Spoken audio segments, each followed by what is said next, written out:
And in this position, with the queen hanging, with the knight hanging, with the bishop hanging, Mikhail Tal sacrificed all of them and captured this knight on f6, left all of his pieces out to die. You can't grab all three at once.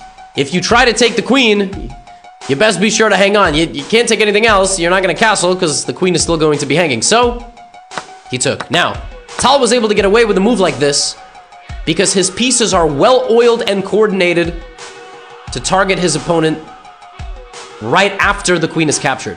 So, Tal plays on instinct. He is like an avalanche. He is like a train whose brakes have broken. He captures on g7, simultaneously threatening to get a rook, but also reopening the diagonal for the bishop. All his pieces work together.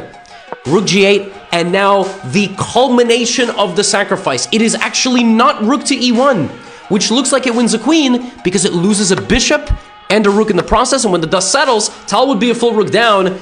He could grab the bishop on his way out, but then he would lose this. This is under fire, and he loses the endgame. No. Tal did one of two things. Tal either completely took his opponent's soul, or he would lead them into a deep, dark forest, and the road out of it would only be wide enough for one, and it would be for him. And the dust would settle, and he would be winning in an endgame. Bishop to f5! Sacrificing another piece, and another piece. All three pieces are hanging, and yet they all work beautifully, because you gotta choose who you're going for.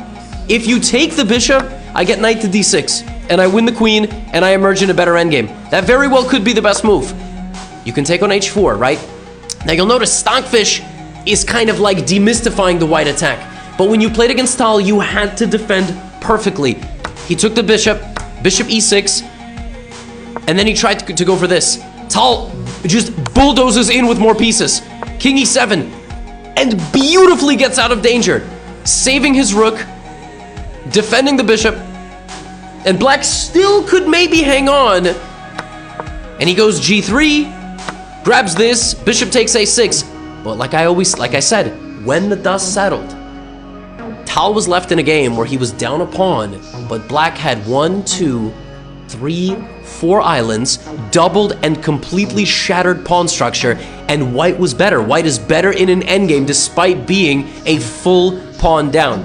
All of this made possible by the fact that when his queen was attacked, he played pawn to f6, shredding open the center of the board, forcing his opponent to dance at his pace, escapes into the endgame, and he converts it expertly. The beautiful thing about Tal was he wasn't just an attacker. He had control of the game in every phase, and black ultimately succumbs to the pressure. You know, there is not much to be done. We go to an endgame, rook a6, rook f6. Look at all of black's pieces falling. At the end of the day, Tal was trained in the pioneer school